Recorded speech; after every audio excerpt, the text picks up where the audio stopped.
No sé si me diste... Ok. Bueno, Bueno, voy a dar a todos la bienvenida a esta reunión de la Sociedad Médica del Laboratorio Clínico de Chile.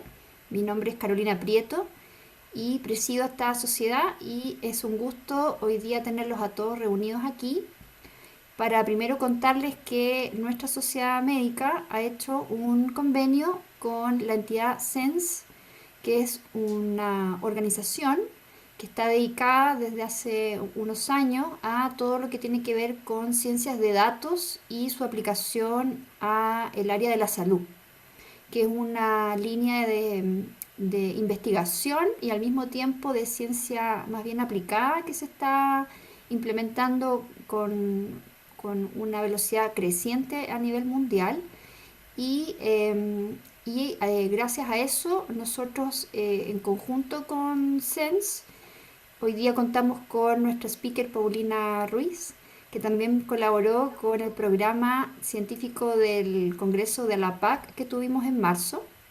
Y a partir de ese trabajo previo salió la idea de hacer este convenio y de establecer un acuerdo conjunto para hacer varios tipos de trabajo, entre ellos capacitaciones que en el futuro vamos a tener y que pensamos lanzar durante el 2022. Así que por eso invitamos a Paulina. María Jesús, no sé si tú puedes comentar su breve currículum y el tema que va a la verdad que presentar su hoy día. currículum, oye, se ve súper joven, pero su currículum no es breve, es enorme. Ella es tecnóloga médica, después estuvo en la competencia en la Universidad Católica, no, yo soy de la Universidad de Chile, por eso hablo de la competencia, pero en la Universidad Católica trabajando, después se metió a un programa de magíster en ciencias biológicas, después estuvo en un programa de doctorado y obtuvo el doctorado de ciencias biomédicas en la Universidad de Chile. Después se sumó al Departamento de Tecnología Médica, donde ella es académica actualmente. Y después se metió como académica también en el Centro de Informática Médica y de Telemedicina de la Universidad de Chile. Ahí nosotros la conocimos y nos ayudó en el ALAPAC a hacer un simposio muy bonito de informática. Y después también estuvo en Alemania, gracias también a su mentor, que ella después nos va a contar. Y ella ha tenido muchos reconocimientos académicos de investigación, así que para nosotros es un honor tenerla con nosotros y Paulina, este auditorio. Les pido entonces que a todos los asistentes que por favor mantengan apagados sus micrófonos y por favor nos hagan las preguntas a través del chat para poder revisarlas al final de la exposición de Paulina. Entonces, Paulina, puedes compartir, no sé si tienes acceso, ¿cierto? Hola, bueno, no, todavía no tengo acceso. Hola, Ah, ya, buenas tardes a todos y todas. aquí te dejo. A ver, muchas gracias por la presentación, María Jesús. Agradezco a la Sociedad de Laboratorios que me haya invitado. Es verdad, nos hemos conocido hace un par de años porque partimos yo me, con la, a ver, es bien raro porque mi formación básica es en ciencias básicas. Yo me dediqué a la genética, a la biología del desarrollo y a la inmunología. Sin embargo, cuando entré como académica, mi actual jefe, Stephen Hartel, que habíamos colaborado cuando yo me estaba formando, me invitó a ser parte del Centro de Informática Médica y Telemedicina y me hizo dejar la inmunología de lado para meterme a este mundo nuevo, desconocido, que nada, o sea, en Chile para mí era la primera vez que me hablaban de informática médica, no entendía a qué se refería. Y me tiré al salto al vacío y acá estoy. Así que les voy a contar un poquito. No puedo compartir, no sé qué pasa. Ahí está. Ya. ¿Ven mi pantalla? Sí, Sí, Paulina, está perfecto. Ya, entonces les voy a contar un poquito lo que aprendí durante estos años que me he dedicado a enfocarme al desarrollo de los sistemas de información aplicados al laboratorio clínico y un poquito de las investigaciones que hemos llevado a cabo en el Centro de Informática Médica y Telemedicina con mis alumnos que he tenido gracias al programa Magíster de Informática Médica, del cual soy parte. Así que el título de mi charla de hoy es Sistemas de Información y Digitalización en el Laboratorio Clínico, Perspectivas y Desafíos. Bueno, un poquito, a mí siempre me gusta partir con esta diapositiva que en el fondo explica un poco el concepto actual, por lo cual nosotros hacemos medicina desde distintos ámbitos. Entonces, ustedes mejor que yo van a conocer esto, pero sin embargo nosotros siempre mezclamos y más bien los clínicos, en el caso de ustedes, distintas áreas para poder llegar a la mejor decisión posible. Esto es la experiencia clínica con la evidencia científica y con ciertas informaciones de los pacientes que hacen tomar una decisión. Y esa información de los pacientes generalmente se refieren a datos de ellos. ¿Ya? Entonces, si nosotros vemos un paciente, vemos esta imagen, que también a mí me gusta mostrarla, parece solo una imagen, pero si nosotros pudiésemos sistematizar muchas cosas que acá están, podemos estar viendo los signos vitales, por ejemplo, del paciente, podemos saber que está tomando ciertos fármacos, que todo eso está registrado en la ficha clínica, algunos resultados de laboratorio, imágenes, puede, no sé, reuniones clínicas, resultados de reuniones clínicas, pueden haber antecedentes si es que el paciente viajó o no, en época de COVID, obviamente que tiene un test por ahí de PCR. También tenemos que saber los datos de sus seguros de salud, algunos datos clínicos, los sistemas de información, como por ejemplo el celular hoy en día también se consideran como sistemas de información en salud, y otros datos que, si es que están aislados, no permiten del todo tener una información certera. Entonces, si nosotros podemos sistematizar estos datos, gracias al uso de las tecnologías de la información, estos ahora, en vez de datos, se convierten en información. Y eso son lo que es los sistemas de información en salud. Entonces, como definición, es un conjunto de personas, normas, procesos y procedimientos, datos y tecnologías que funcionan todas articuladamente para recolectar, procesar, almacenar y proveer como producto de información que permita sustentar las organizaciones de salud. Si ven, no son solo los datos y no son solo las tecnologías, sino que es un conjunto de procesos que permiten generar esta información que es de relevancia clínica. En cuanto a las tecnologías de información aplicadas al laboratorio, nosotros bien conocemos, para qué se los voy a describir a ustedes, el proceso de generar algún análisis de laboratorio. Tenemos la fase preanalítica, analítica y posanalítica, y si ustedes se dan cuenta en detalle, las tecnologías de la información están insertas en muchos de los procesos que nosotros realizamos diariamente. Tenemos el equipamiento analítico, los equipos robotizados, nos permiten tener datos en digital que pueden ser analizados. También tenemos el sistema de información de laboratorio, que nos soporta todo esto. Idealmente, podríamos tener o no tener un sistema de manejo integral del laboratorio y también un sistema de aseguramiento de la calidad que también es ayudado por las tecnologías de la información. Entonces, los procesos de laboratorio necesariamente implican el uso de las tecnologías de la información, aunque nosotros muchas veces nunca nos enseñaron nada respecto de TI cuando nos formaron.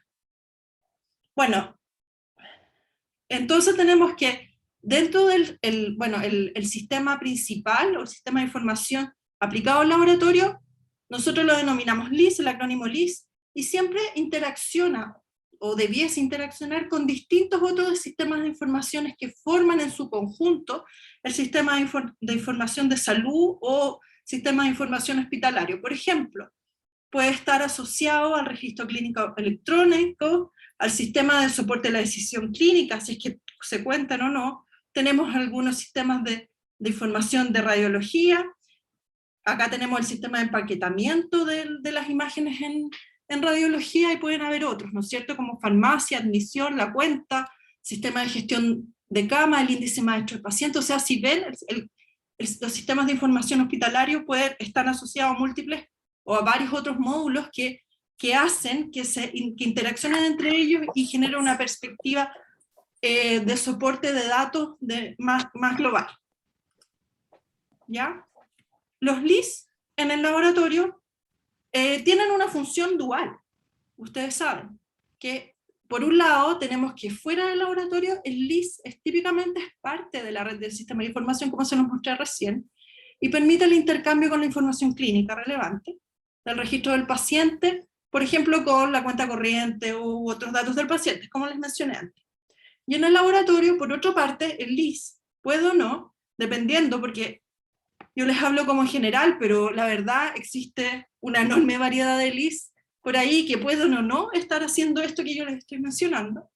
Y el LIS puede apoyar el flujo de trabajo de la información de todos los pasos del proceso de las pruebas de laboratorio, incluidos los registros de los pacientes, pruebas solicitadas, y toma de muestras, análisis y generación de resultados. Ustedes saben que el límite entre estas dos partes es muy ambiguo, por lo tanto no podríamos decir qué parte es para afuera y qué parte es 100% para adentro. Es como un continuo que a veces que es bien complejo de diferenciar. ¿Ya? Los sistemas de información de laboratorio tenemos que básicamente pueden haber de 3 tipos, ¿ya? O que soportan distintos tipos. Por ejemplo, el LIS se refiere tanto al uso de los sistemas de información aplicados al laboratorio clínico, como al laboratorio de anatomía patológica, banco de sangre, y tiene ciertos niveles de infraestructura. Está formado por servidores, por PCs o computadores, monitores, impresoras, etcétera, etcétera. O sea, tiene un cierto grado de devices que están aplicados a estos sistemas. ¿Ya?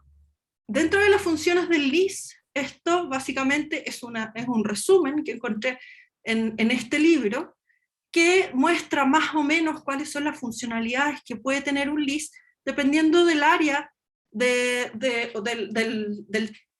paso del proceso analítico, dígase para la fase preanalítica, analítica, posanalítica, o para la gestión del laboratorio, con distintos tipos de características, ¿ya? Que no los voy a entrar a detalle, pero lo que a mí me importa de esta diapositiva es que lo que quiero decir es que en general las funciones del LIS van a depender de la complejidad del servicio, ¿no es cierto?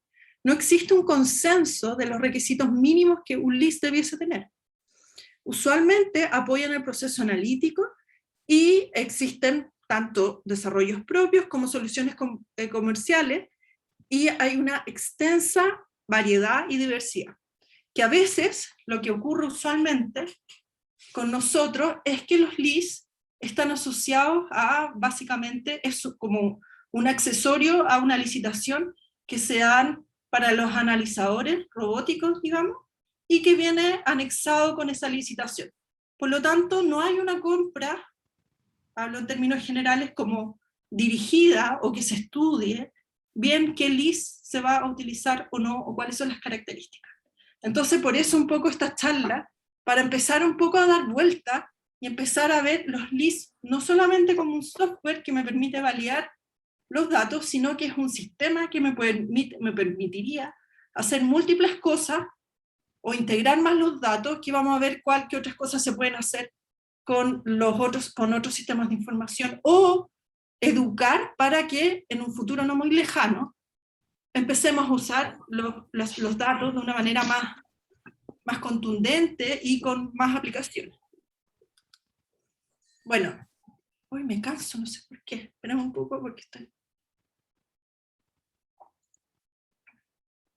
Bueno, entonces el funcionamiento de los LIS lo que hacen es intercambiar información con otros sistemas internos del laboratorio, ¿ya? Con distintos software, con distintos devices que van a generar estos datos y que se van a transmitir de alguna forma hacia el LIS.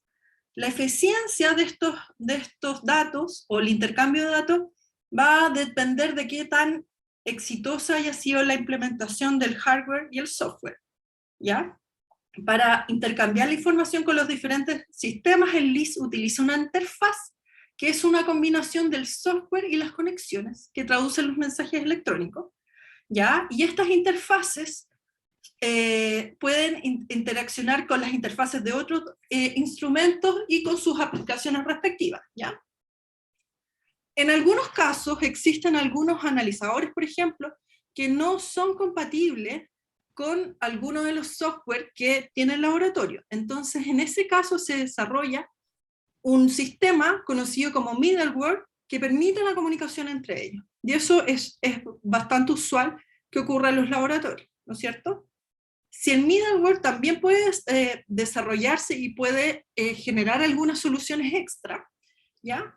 Y estas se pueden, que a menudo no están incluidas en el sistema hospitalario, y si son múltiples los sistemas que intercambian la información, el uso de la aplicación conocida se genera un motor de interfaz que lo que hace es conectar todas estas interfaces individuales, ¿ya? Esto es en términos generales. Pero sin embargo, ¿qué pasa? Es como el desde, como se ven esa es como la parte técnica de los LIS, pero sin embargo, sabemos que los laboratorios modernos o que los laboratorios en general somos una fuente de información gigante con una cantidad de datos que si se usaran podríamos mejorar infinitamente las atenciones que hoy en día ya realizamos. Eso se llama el uso secundario de los datos. Con el tiempo, la complejidad de la información producida por los laboratorios clínicos ha ido aumentando, con la llegada de metodologías más complejas, por ejemplo, el uso de los microarrays o el Next Generation Sequencing, que hacen que se generen información a gran escala, lo que se denomina el Big Data.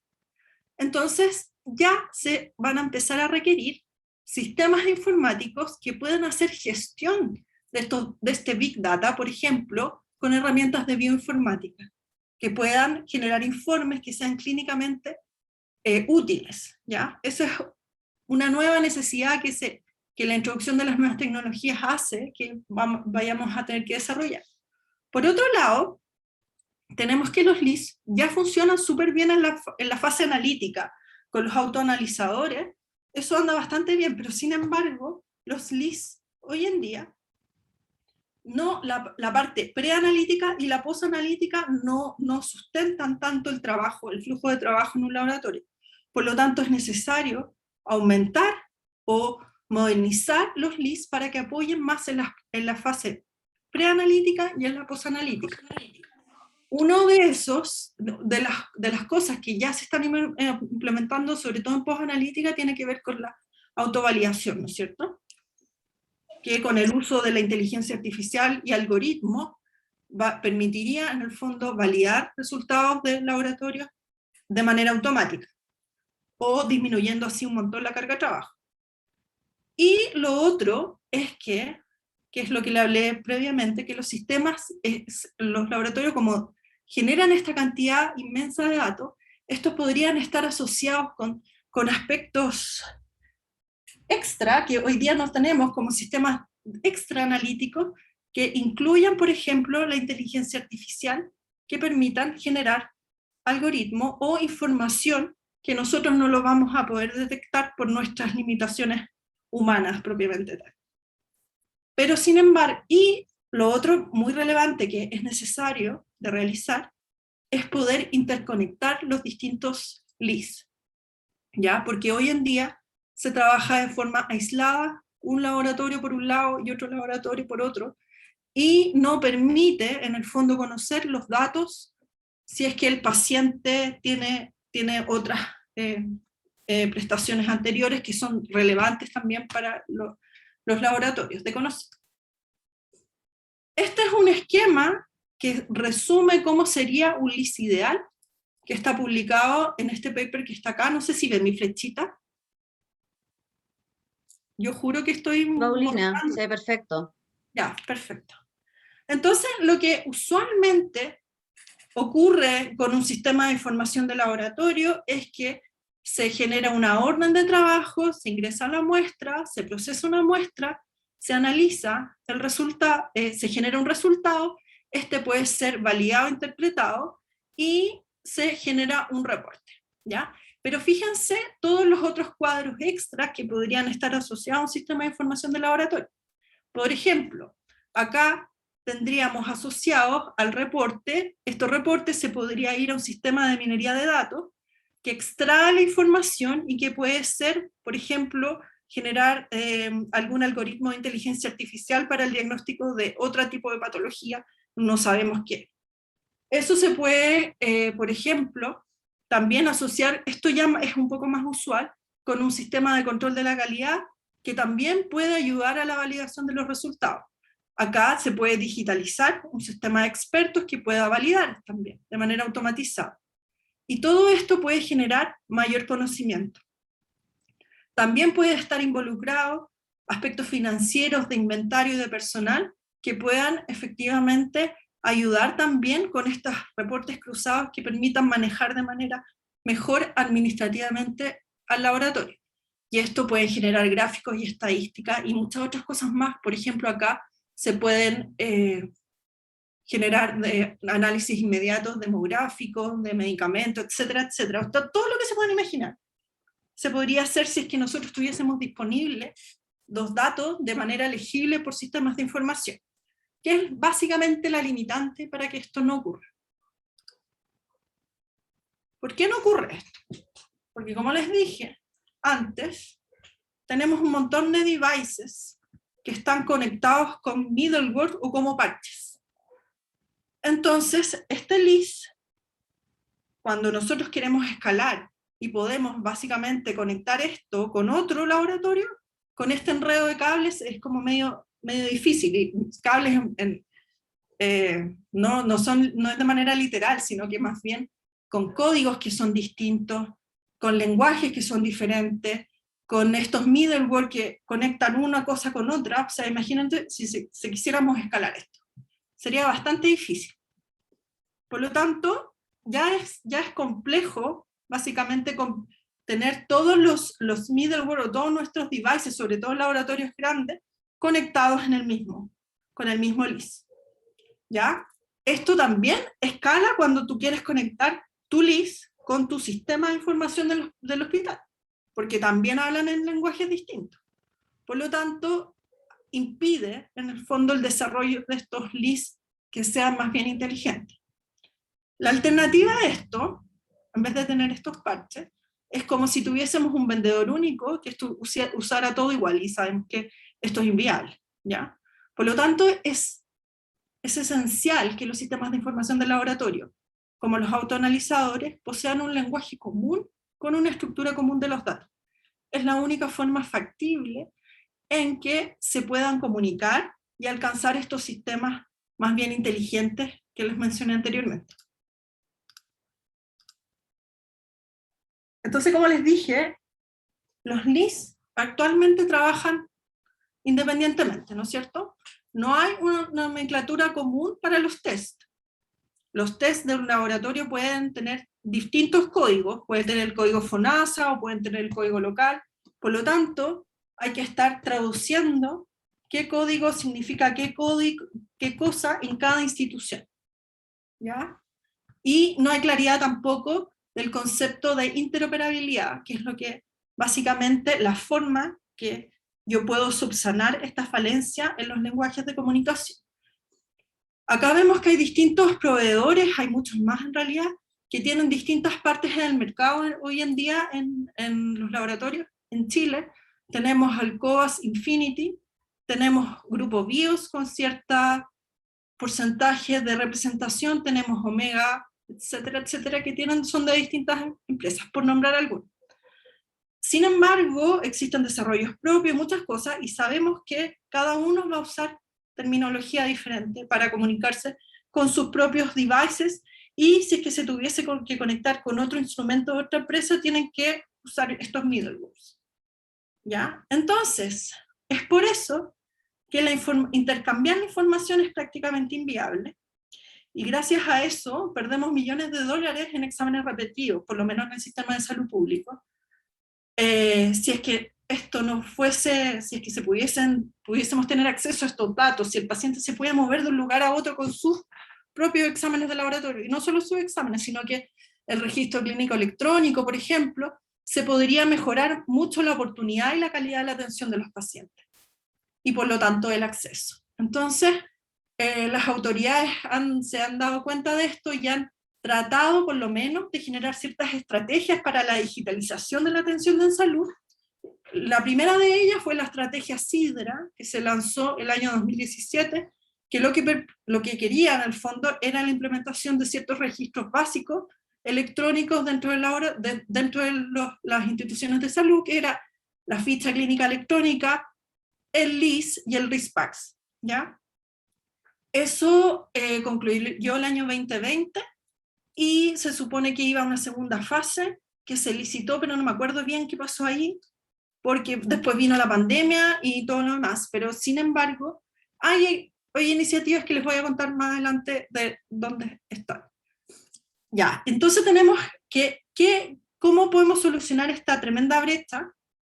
Y aquí la respuesta está en la interoperabilidad de los datos. ¿Ya? ¿Qué es la interoperabilidad? Es esta habilidad mediante la cual diferentes sistemas de información, dispositivos o aplicaciones pueden intercambiar e interpretar datos e información y que además pueden ser mostrados al usuario final de manera que pueda ser interpretado por este. O sea, significa que no solamente se traspasa información, sino que esta información puede ser entendida tanto por un humano como por una máquina. Esa es la gracia de la interoperabilidad. Quienes entendieron muy bien esto hace harto tiempo es la banca. Si ustedes se mueven por distintas partes del mundo, ustedes pueden usar su cajero electrónico en distintos lados, porque los datos de la banca son interoperados. Por lo tanto, no es necesario hacer ningún tipo de transformación de los datos para que sean legibles en distintas partes del mundo. Ese es un ejemplo de ello. Entonces existen distintos niveles de interoperabilidad. Tenemos la más básica, que es la interoperabilidad fundacional, que es simplemente el intercambio de datos. No hay ningún tipo de interpretación en ello. ¿Ya? Ese es el típico ejemplo que podría ser un PDF. ¿Ya? El PDF no puede ser leído salvo que alguien le ponga un software extra, pero no es el caso. Después tenemos el nivel estructural, que básicamente es el intercambio de datos con cierta estructura. Ahí tenemos que se encuentra la interoperabilidad semántica, que ahí aparece el estándar que ustedes probablemente conozcan, que es HL7. HL7 tiene distintas versiones, como lo vamos a ver más adelante. La más básica es la versión 2, que se utiliza en la actualidad, pero existen otras versiones que han sido liberadas, que cubren mayormente niveles de estructura más complejos en los datos médicos. Más arriba tenemos el nivel semántico, la interoperabilidad semántica, que es el intercambio de datos, donde existe una estructura y una codificación que permite la interpretación y el uso de estos datos. ¿Ya? Y ahí partimos, y ahí vemos otros estándares que están asociados a ello. Y por último, está el nivel organizacional, que lo que hace es sumar la gobernanza para el establecimiento de estas estructuras de datos para que sean, por ejemplo, hospitales o instituciones de salud fomenten el uso de estándares y el intercambio de datos de manera legible.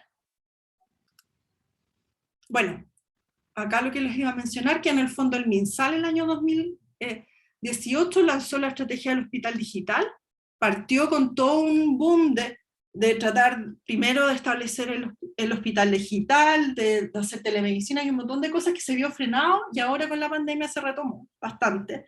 De hecho, COVID aumentó mucho en el fondo las TI aplicadas en salud, lo cual fue una de las consecuencias buenas de la pandemia, y también nació SENS, que es este Centro Nacional de Sistemas de Información de Salud, que es un proyecto Corfo, en las cuales participan 5 universidades, la Universidad de Chile, la Universidad Católica, la Universidad de Talca, la Universidad de Concepción y la Universidad de Valparaíso, menos mal que no se me olvidó, que los cuales todos colaboran con este centro para tratar de levantar sistemas de calidad aplicados a salud, ya sea en el área de telemedicina, etcétera, etcétera, aparte certificación de software, generación de capital avanzado en el área, y también fomenta el levantamiento de los sistemas interoperables en el país. O sea, tiene una tremenda pega y ya tiene varios proyectos asociados, está capacitando a gente y ahora esperamos, yo con mi participación como académica de la Universidad de Chile, en el fondo, empezar con estos cursos aplicados hacia el laboratorio clínico. Bueno, ¿cómo se entienden los sistemas interoperables?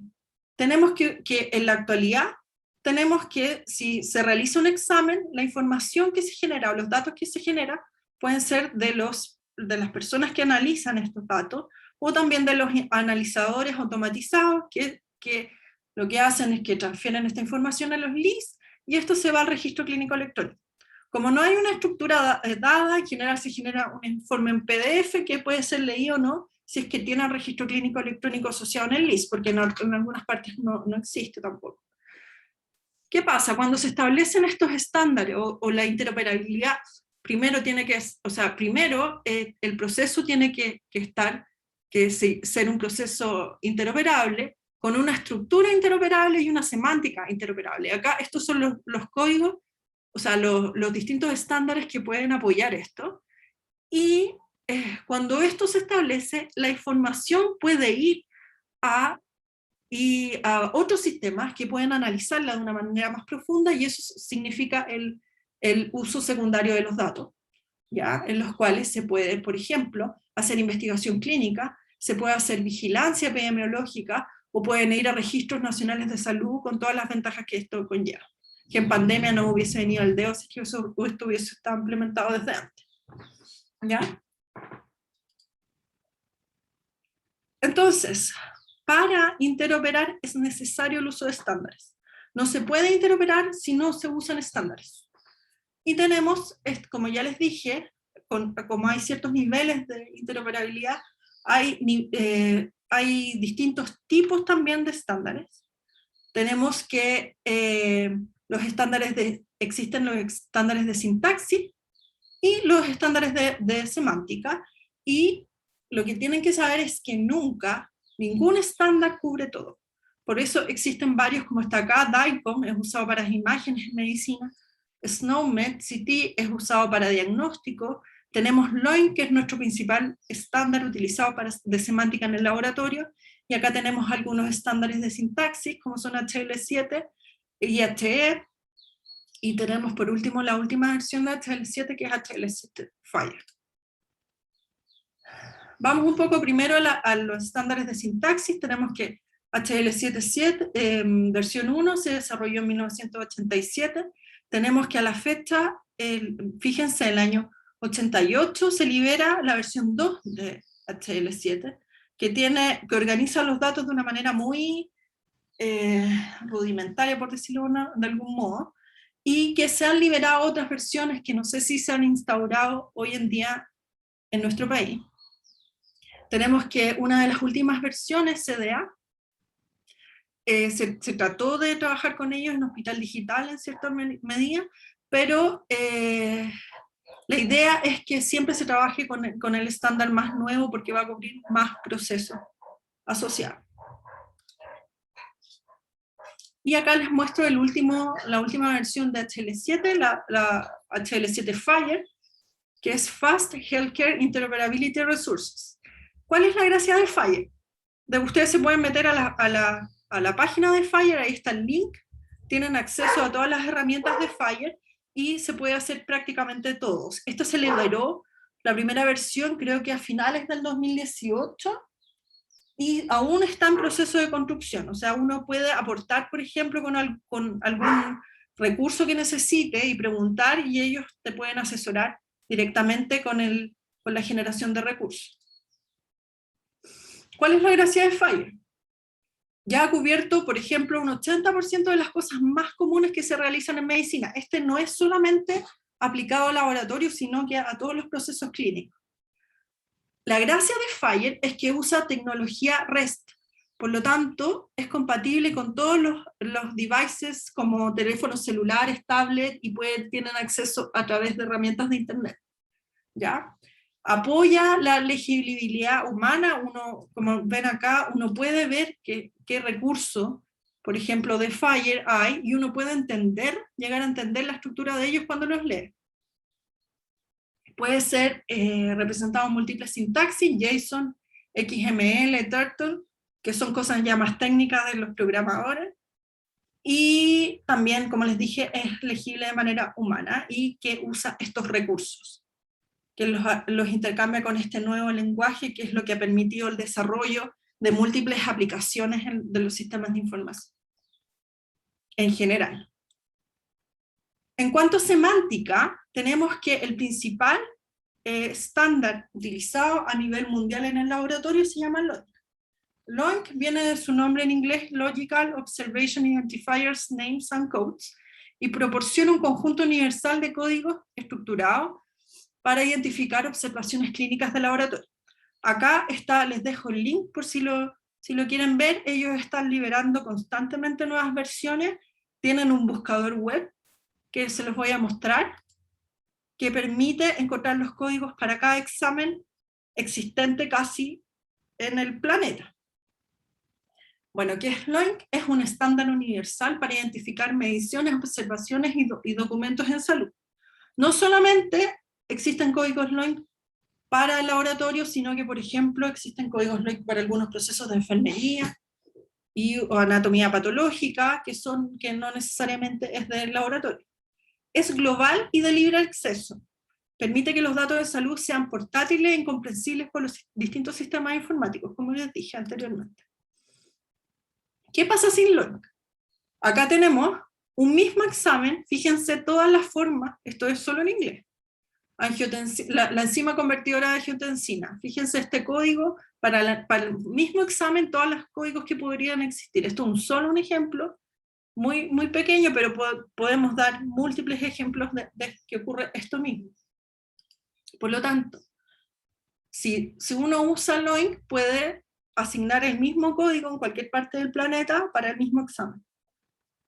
Su uso es sin costo alguno, está en todo el mundo, está traducido a 2 idiomas, es a perpetuidad, puede ser utilizado con fines comerciales o no comerciales, se fomenta la traducción, y lo único que no se puede hacer es utilizar el material autorizado para desarrollar o promulgar un estándar diferente para las órdenes u observaciones.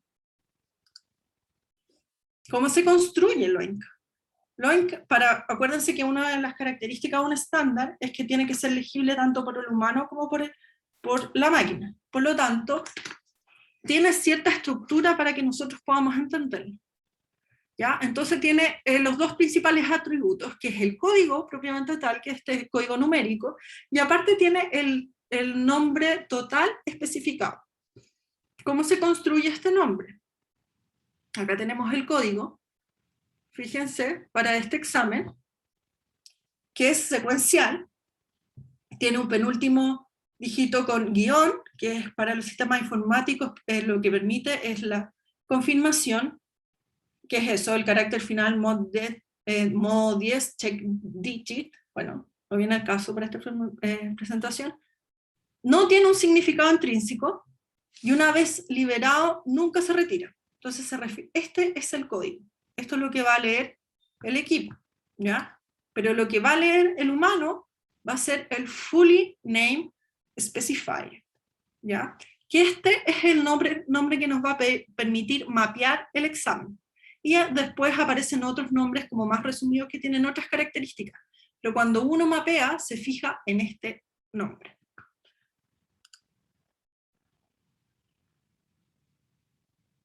Entonces, el nombre largo, digamos, el nombre completo, especificado con la especificación, incluye la información necesaria para distinguir entre las diferencias importantes de clínica, que lo vamos a ver más adelante. Define la singularidad esencial de cada término, y es una guía para elegir el término correcto en LOINC, como les dije, permite mapearlo. ¿Cómo se construye este código?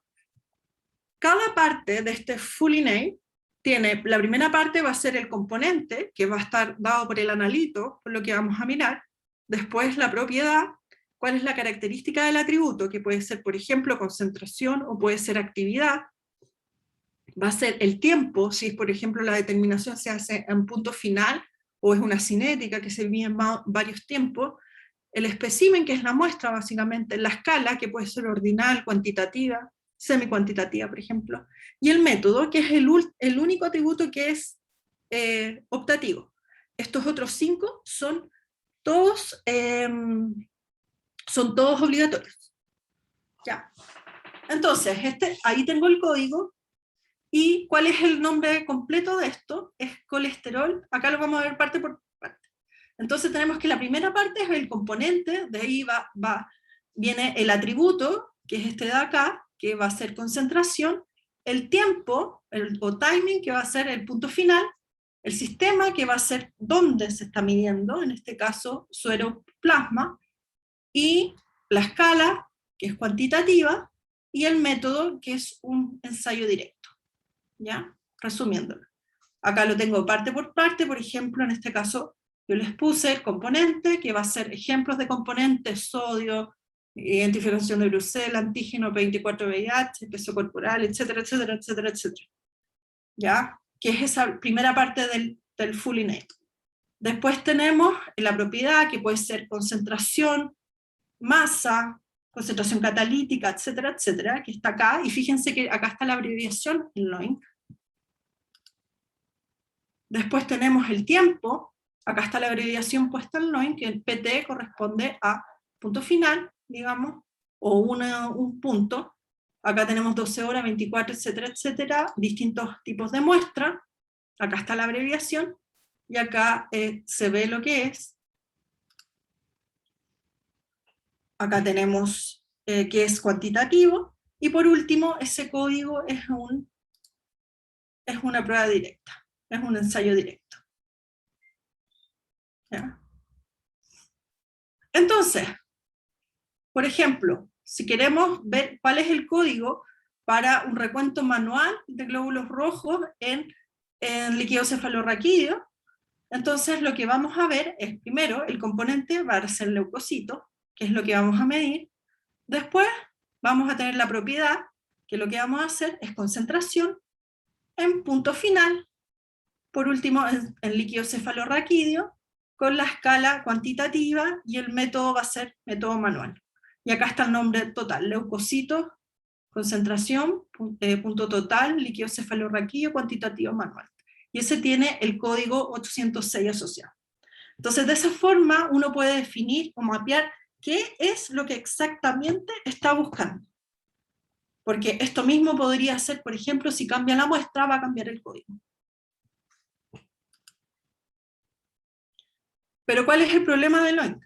Como les dije, como es tan detallado en el fondo, y ahí pueden haber tantas variaciones para los test, por ejemplo, distintos métodos para misma determinación, es que en este caso se muestra que en la búsqueda del BLDL, y fíjense en la cantidad de códigos asociados para BLDL.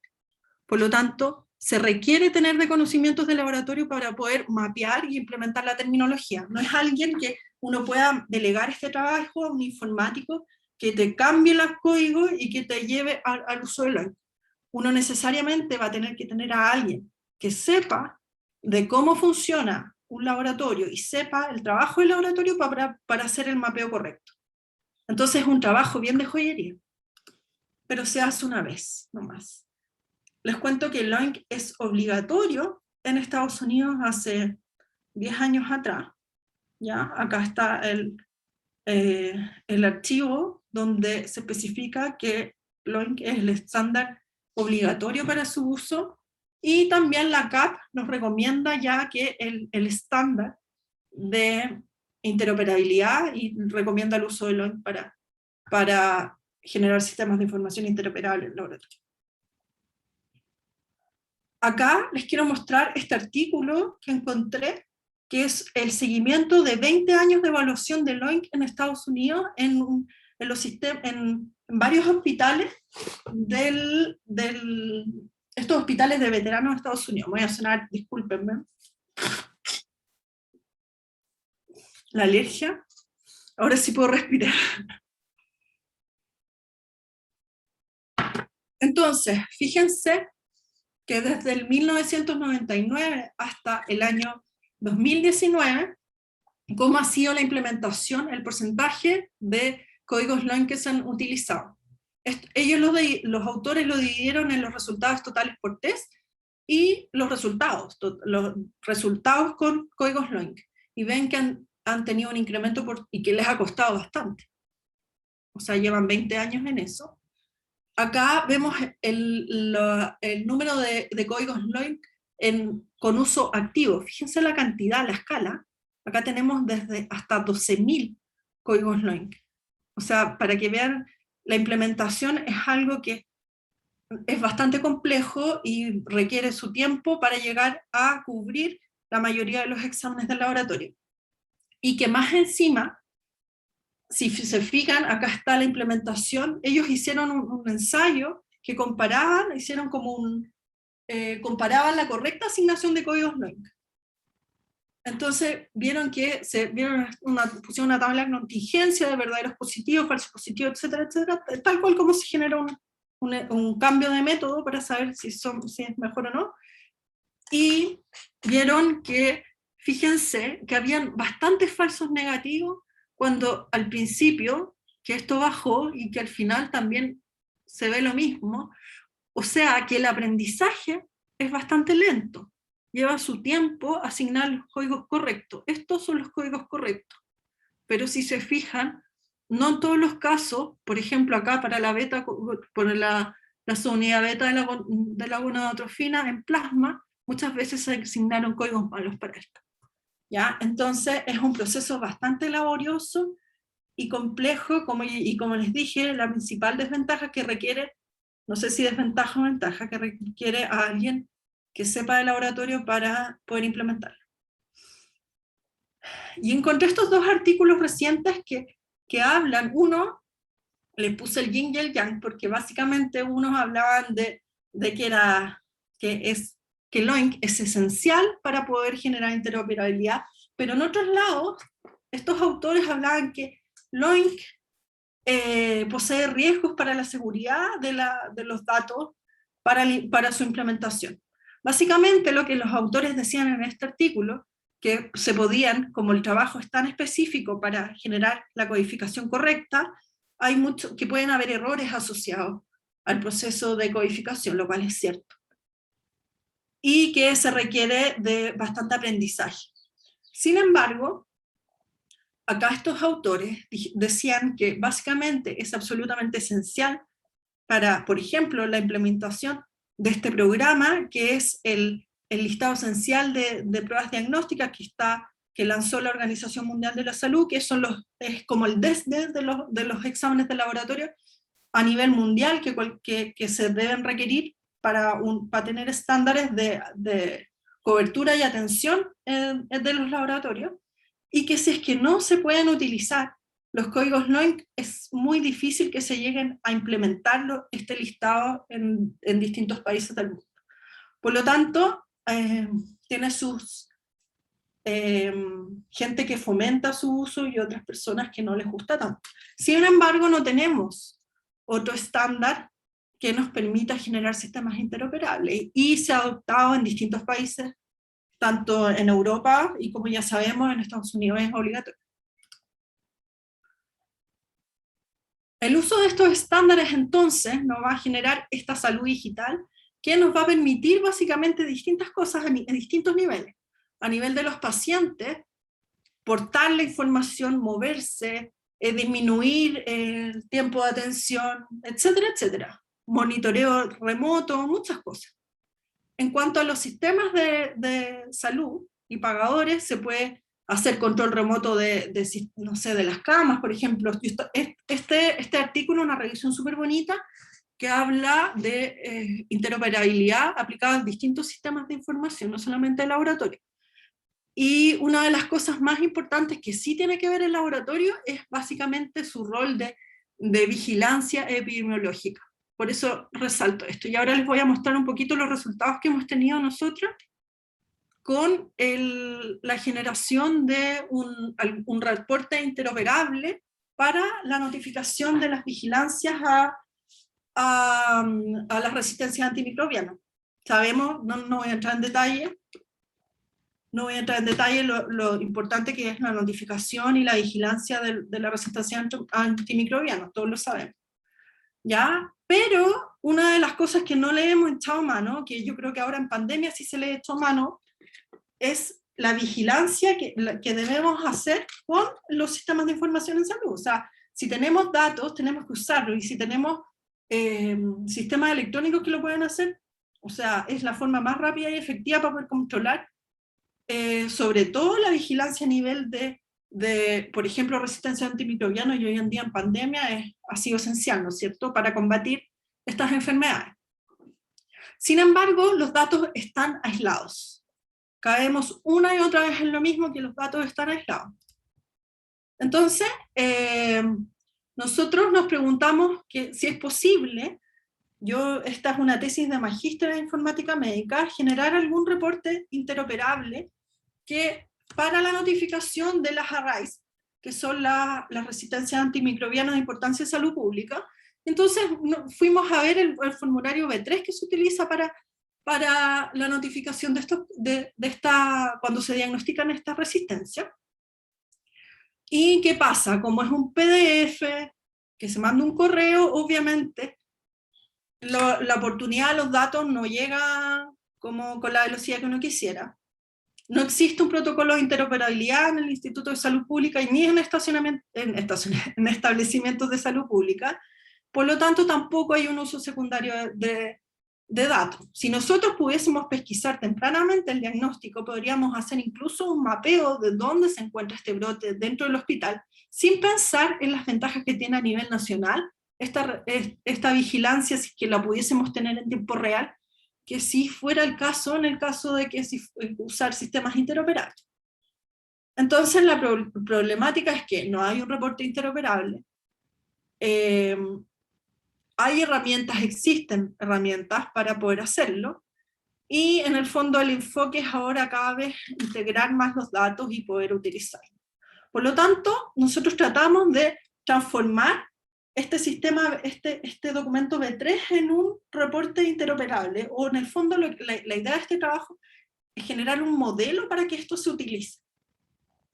Primero seleccionamos un grupo de bacterias, no lo podíamos hacer con todo, que dentro de las recomendaciones de la OMS, una de las más importantes de vigilar son las enterobacterias resistentes a carbapenémicos.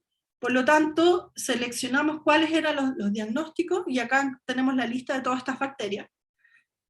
Miramos cómo podríamos diagnosticar, a través de qué exámenes podríamos diagnosticar estas bacterias, y seleccionamos principalmente estos exámenes: coprocultivo, homocultivo, estudios de uro y estudios de susceptibilidad, que es en el fondo todo cómo se llega al diagnóstico de esto. Y acá están todos los nombres de los exámenes asociados, y acá tenemos los códigos locales que se pueden usar, o el código de FONASA, ¿ya? Si se fijan, puede ser cualquier código. En este caso coinciden, pero no necesariamente van a coincidir.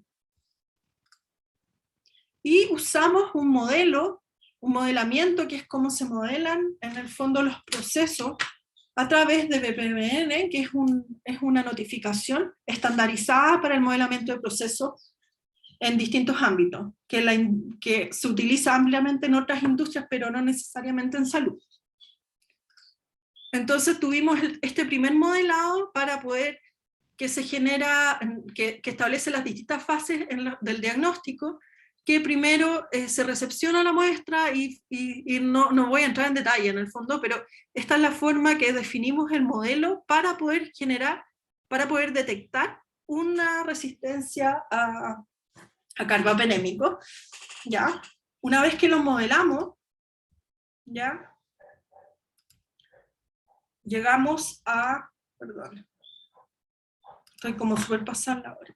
Entonces acá generamos un modelo del proceso diagnóstico con esta notificación, que permitirá reducir el ruido de la comunicación entre la etapa del diseño y del proceso de implementación y ejecución de la gestión.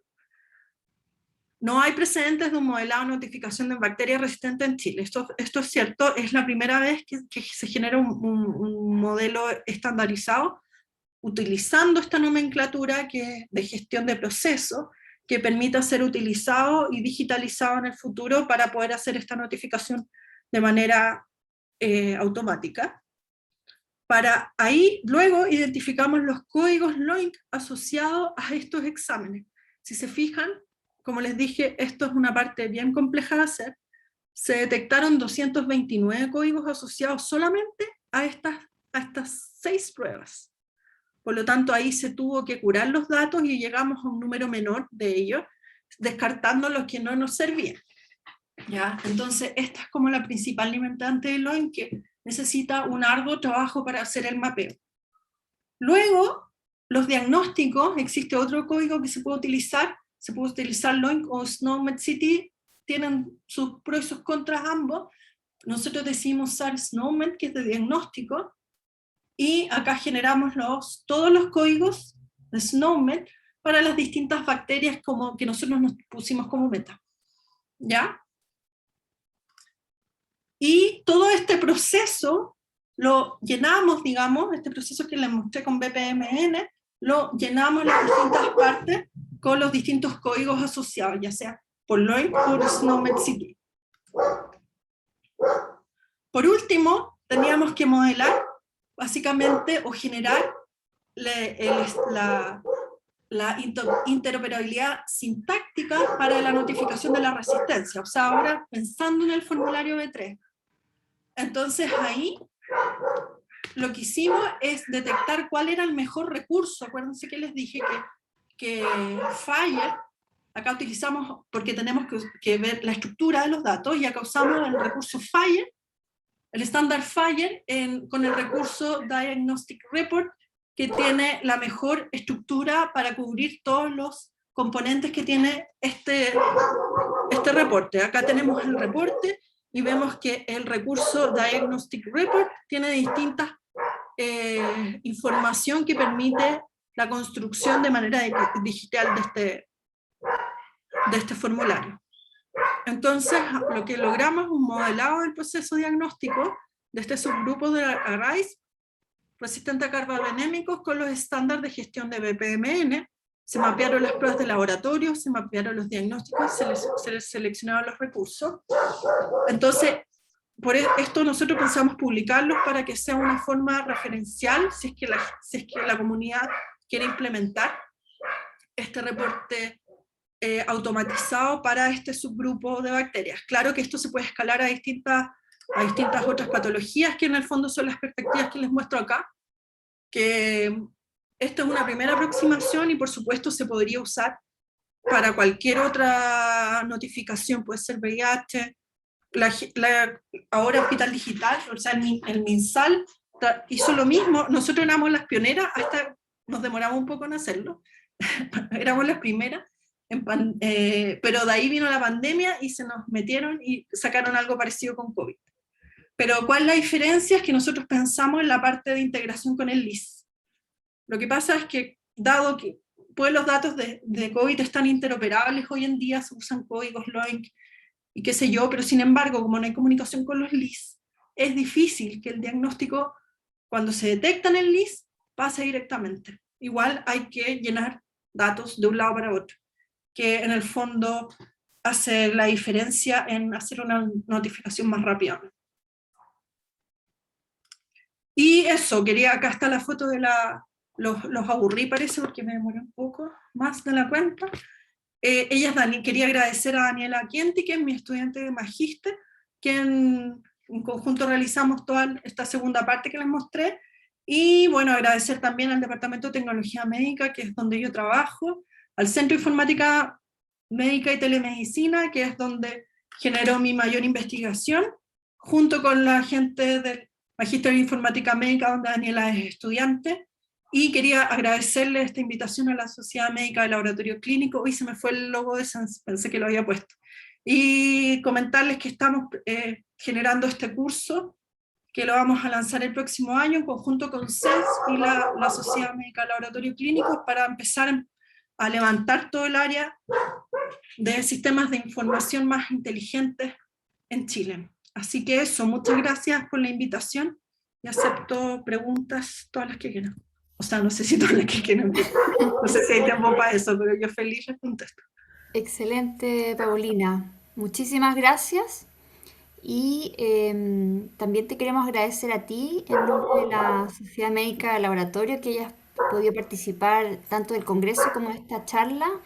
Y estamos todos muy entusiasmados con este sueño que tenemos de ir creando masa crítica en profesionales que se dediquen a esta área, para que los laboratorios clínicos puedan desarrollarse también y avanzar en toda esta línea de trabajo tan interesante que tiene un impacto gigante en la salud pública, en mejorar también la calidad de los servicios que podemos dar y ya hay cosas que a lo mejor ni se nos ocurren que van a ir generando esta nueva luz que nos trae realmente este desarrollo tecnológico. Así que también te agradecemos. Y tenemos hartas preguntas, yo hice varias, así que Qué voy a bueno. partir del principio porque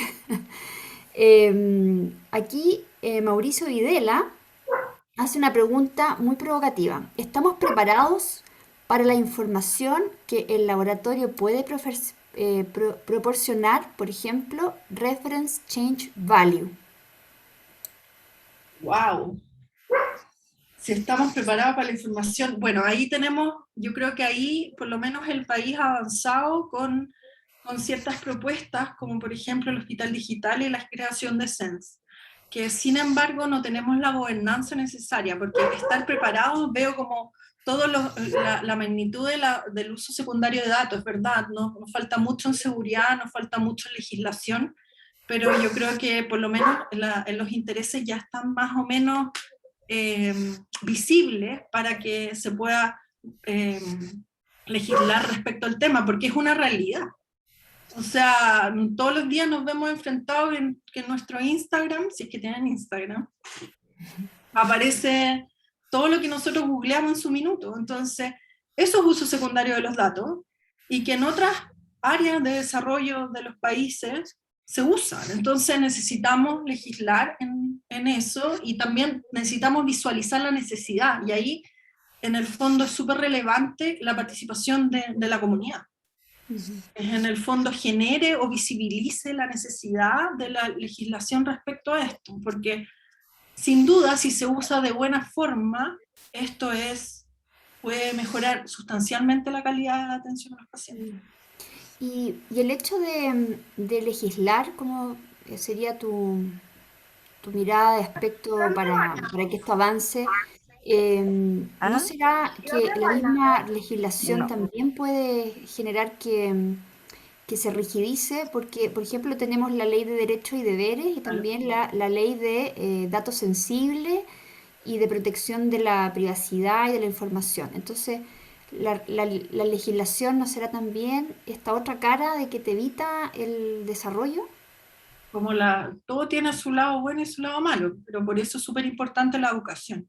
Mm, Es tratar de generar la mayor cantidad de masa crítica en esta área para poder, en el fondo, asesorar o decir hasta qué punto puede llegar. Yo creo que una de las falencias de la ley Ricardo Soto es que básicamente la hicieron políticos y no científicos que han limitado un montón la investigación. Yo creo que ahí está el rol de la comunidad que a veces nosotros mismos nos enfrascamos. Siempre yo he hecho esa crítica al mundo de la ciencia, que no visibilizamos nuestras problemáticas, y ahí está, es nuestra responsabilidad también decir o asesorar para que se pongan los límites adecuados y no restrinjan cosas que no van a hacer daño. ujú. Así es. Esta es una pregunta que hice yo, ¿eh? Sobre el Ya. lenguaje común en salud, ¿debiese haber un consenso? Porque tú estabas conversando ahí del tema de los códigos del HL7 y del OINC, y antes de que aparecieran todas esas cosas, tú mostraste que no había como conexión. Entonces ahí vino esa pregunta, por ejemplo, los smartphones, tú donde vayas, tienes 5G. También diste este ejemplo de que la banca también tenía ya todo su acuerdo. Entonces, entiendo que por lo que tú presentaste, el acuerdo actual sería LOINC. Está para laboratorios LOIN, pero existen muchos otros estándares para distintas cosas.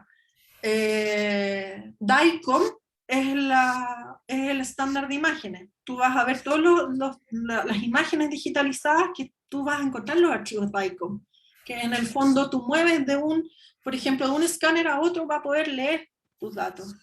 Entonces es una idea más o menos similar. SNOMED es para diagnóstico, está IHE, entonces farmacia también tiene otro estándar, enfermería también, los procesos de enfermería también tienen otros estándares. Entonces para el laboratorio, el más desarrollado es LOINC. Ese es. Acá hay un comentario de Marcia, muy interesante la presentación, Paulina, como siempre, felicitaciones. Gracias. Muchas Y, gracias. Paulina, ¿cuál es tu opinión respecto de este desarrollo de la Plataforma Nacional de Toma de Muestra y la interoperabilidad que se está trabajando con EpiVigila ahora durante la pandemia de COVID-19? ¿Está Sí, bien orientado a lo que tú muestras como interoperabilidad? ellos están usando estándares, están usando LOIN que hicieron el modelamiento del proceso. Lo que sí fallan, y que en el fondo tampoco podrían haberlo hecho mejor, es que de todas formas hay que llegar al llenado de un formulario, puede ser muy, por lo menos no es texto libre, uno llena con casillas, que mejora la cosa, pero sin embargo igual llegamos a esa parte, pero no es algo que pudiesen haber implementado porque requiere intervención en cada uno de los LIS. Entonces sí, yo sí estoy de acuerdo, pero no tiene, siempre va a tener esa limitación. Mm. Mientras no hay un consenso en la comunidad de que se requiere el uso de estándares, no solo en todos los sistemas de información, o sea, dejar atrás y empezar a pedirle a los proveedores que básicamente venden estos sistemas de información y que la tecnología ya existe. Existen muchos LIS que vienen con codificación LOI, pero que la gente no los usa, Ujú. ¿sabe? Entonces, ahí, claro, ahí hay que mapear cuál es la técnica que yo estoy usando, cuál es la terminación que estoy usando dentro de la infinidad de códigos LOI, pero por lo menos existen. Pueden ser los analizadores, tanto como los LIS, que ya poseen. Entonces, hay que empezar a solicitarlo en las licitaciones. Perfecto. Como este. Eso mismo está aquí preguntado. Si uno customiza el list usando los códigos LOINC, ¿eso nos va a servir de inmediato? ¿Vale la pena hacer el cambio ahora, por ejemplo, lo que estamos escuchando hoy día? Yo creo que hay que hacerlo paulatinamente, o sea, básicamente es un gran cambio, implica invertir bastante, pero yo creo que las ganancias también son bastante, o sea, una de las cosas que permiten lo en que yo no hablé en la presentación es que, por ejemplo, nunca se me va a caer un list cuando yo me cambio de uno a otro. Me permitiría cambiarme mucho más fácil de un sistema a otro, porque los datos no se me van a caer todo el list y en la acreditación me la van a mantener, porque si cuando hay estas migraciones grandes que se producen estas catástrofes en los laboratorios, si nosotros tuviésemos la información codificada sería fácilmente legible por cualquier otro sistema, que esa es una de las grandes ventajas también. Y yo hablé siempre pensando en el futuro, uso secundario de datos, inteligencia artificial, pero hoy en día tiene esa aplicabilidad que no es menor, que es la seguridad del uso de la información porque está absolutamente legible. Esta cosa yo la veo que igual que cuando los maestros, uno va a la casa y uno va a mirar qué hizo y nunca supo, porque hubo un técnico anterior que se remontó y que vino y conectó esta cuestión con esta, pero nadie sabe. Esto es lo mismo. Entonces está el parche del parche del parche del parche con cualquier programación. Por lo tanto, me impide hacer como el seguimiento de los datos para llegar a ver cómo está funcionando eso. Entonces, esa es una ventaja no menor para cualquier laboratorio hoy en día, que yo creo que vale la pena. Sí, claro. Gracias. Aquí Ignacio Vicuña pregunta, ¿sabes si FONASA tiene pensado actualizar los códigos a los propuestos por LOINC para ser compatibles a nivel internacional? Es que también hay que pensar que las cosas tienen distintos objetivos. Yo creo que FONASA tiene cierto objetivo en la implementación de los códigos LOIC, o sea, de su sistema de codificación, que es más bien administrativo y de gestión, qué sé yo. Pero, por ejemplo, el laboratorio o los códigos LOIC son bastante más finos y que les sirve más al laboratorio, por ejemplo, la gestión. Por ejemplo, en FONASA creo que los electrolitos tienen sodio, potasio, cloruro, es un solo código. Mm. Acá no, o sea, habría un código, si es que no hay más, para cada una de las determinaciones y eso nos sirve a nosotros de otra forma. Entonces no hay que perder de vista para qué queremos el código, ¿ya? Mm. Igual LOINC lo que hace es que permite asociar distintos códigos propios más subcódigo LOINC para poder programar. Entonces tampoco sería tan terrible Sí. La Bueno, mantención de... nosotros como sociedad científica, igual que otras, participamos con FONASA en Ujú. el desarrollo de lo que nos pidieron, que es un catálogo de exámenes de laboratorio con más información. Y la idea era hacer códigos LOINC, de acuerdo a lo que ellos partieron diciendo, que la idea de hacer este catálogo era avanzar hacia esa nomenclatura, pero no sé si los habrán implementado. Acá también José Díaz comenta las diferencias en el sistema de exposición de unidades y método empleado para un mismo examen aumentará el número de códigos y se perderá la homologación. No perdí, no caché la, Yo la pregunta. tampoco. Yo leí nomás, yo tampoco. Si quieres abrir tu micrófono, José Díaz, y después explicar un poquito más. A la una, a las dos, a las tres, se fue al agua. Andrés San Martín, por eso es importante que el laboratorio realice la gestión de terminología. Sí, yo creo que este fue un comentario que hizo cuando tú dijiste que esto no lo podía hacer alguien que no supiera de laboratorio. Sí. Yo creo que no es malo porque en el fondo, por algunos lados, la automatización y la digitalización, uno cree que es como que te quita el típico temor de la pérdida de las cosas laborales. Y yo creo que no, yo creo que esto hace que en el fondo nos podamos como poner en otras partes del laboratorio. El laboratorio va a ser distinto, no va a ser como es hoy en día, que es como vamos a tener más análisis crítico de datos, más generación de información, mucha más investigación, es como disponibilizar a las personas para que hagan otras cosas que puedan efectivamente también ayudar a los pacientes. Creo que las TI, yo no tengo ese susto al uso de las tecnologías de la información, al contrario. Buenísimo. José Díaz o comenta más bien, en Estados Unidos está regulado el método Barker reactivo para diagnóstico in vitro, en Chile no. Sí, sí. Ahora la FDA viene o sea, todos los reactivos para uso in vitro, bueno, obviamente tienen que ser IVD, pero aparte hay un código asociado, hay un código LOINC, los reactivos vienen con el código, que es el LOINC, como el LOINC, no sé, tiene un nombre particular que asocia estas dos cosas, que es lo que a uno como laboratorista le simplifica la vida porque ya viene como con los códigos que puedan tener. Buenísimo. Por ejemplo, pero son varios, porque ahí uno tiene que saber cuál escoger, porque glucosa puede ser reactivo para medir glucosa, pero lo puedes utilizar para distintas determinaciones, entonces bueno, existen varios. Y eso eso se está regulando. Nosotros estamos al debe, pero eso ya está, quizás ni nos fijamos, esa información ya viene. Andrés San Martín dice acá, ¿tienes evidencia de cuántos laboratorios en Chile están trabajando con LOINC en todos sus exámenes? Hay un grupo que, bueno, es con la gente que también vamos a trabajar para el curso, que es el de Esteban Hebel, que ayudó la implementación ¿dónde? En Puerto Montt. Y yo sé que hay un grupo que en Maipú están tratando de implementarlo. Súper, Pero, ¿eh? Buenísimo.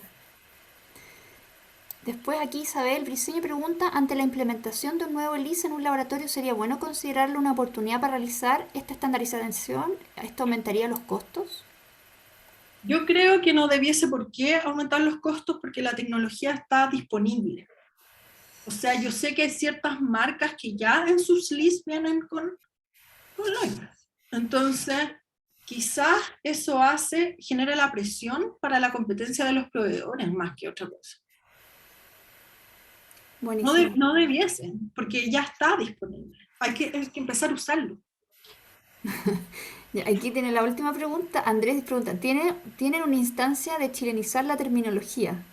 Sí, sí.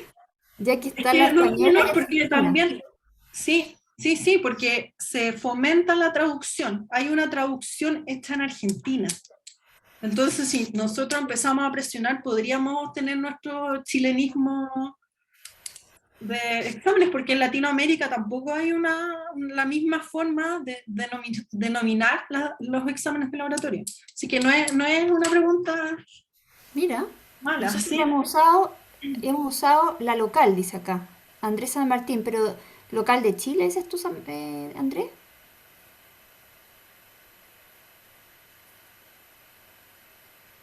De Temuco.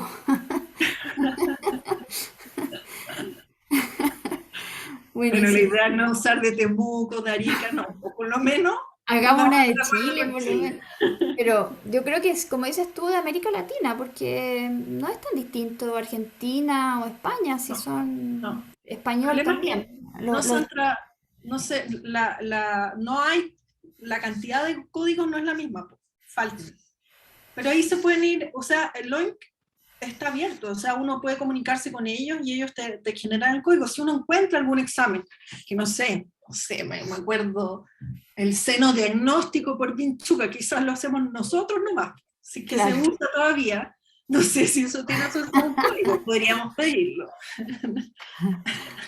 Me De acordé repente de el esa cosa código que de contaban de pregrado, las ranas para hacer el test de embarazo. Qué muy claro, algo antiguo. muy arcaico. Y aquí Carlos Enio Pasalauca pregunta, ¿cuál es la actitud del sector privado y del público ante esta propuesta? Es que la verdad yo creo que pasa por un desconocimiento. Mm, Hay un desconocimiento y en eso he tratado de evangelizar el último tiempo. No creo que haya ni siquiera actitud, porque porque no hay conocimiento. Entonces, por eso agradezco muchísimo esta invitación para poder empezar a generar un movimiento que permita la implementación de estos sistemas a un plazo no tan mayor, espero. excelente. Bueno, yo creo que te quitamos harto de tu tiempo y No, hay muchas personas que preguntaron y todavía están aquí junto con nosotros, así que te agradezco, Paulina. Realmente muy interesante lo que tú presentas y estoy segura que nos vamos a seguir encontrando y quedan todos pendientes de esperar cuando lancemos el curso conjunto, que va a ser el primero de varios. Y la idea es, como tú bien dices, crear una masa crítica de gente que se ilumine con esta área del conocimiento, que va a ser la revolución a corto plazo de todo lo que es salud y laboratorio clínico, por supuesto que va a ser un área muy importante de aplicación y todos los médicos que trabajamos en esta área y todos los profesionales que trabajamos en esta área, hacer equipo y avanzar en conjunto. sí, muchas gracias. Sí. Estoy totalmente de acuerdo, que no sabemos el alcance y eh, que hay que empezar a implementarlo. Súper. Bueno, yo les voy Muchas a gracias. pedir, gracias a ti, les voy a pedir a todos que por favor voten en las preguntas que están apareciéndoles ahí en el sistema. Son solamente dos preguntas para calificar esta presentación, esta charla, y que nos alimenten con qué tipo de temáticas quieren que sigamos haciendo en estas reuniones mensuales. Y mientras ustedes votan, los dejo invitados a nuestras próximas reuniones y por supuesto al Congreso de ALAPAC, que va a ser en conjunto con el Mundial en mayo del 2022 en la ciudad de Punta del Este, en Uruguay. Así que los dejamos invitados también a una reunión que se va a hacer este viernes de ALAPAC en conjunto con la Sociedad Médica de Chile y presenta su PAC en esta oportunidad, así que no se lo pierdan. Un besito para todos y nos estamos viendo. Muchas gracias. Gracias, gracias. Chao, chao. Chao, Paulina, que estés súper. Y saludos para todo el directorio y los que están acá. Gracias.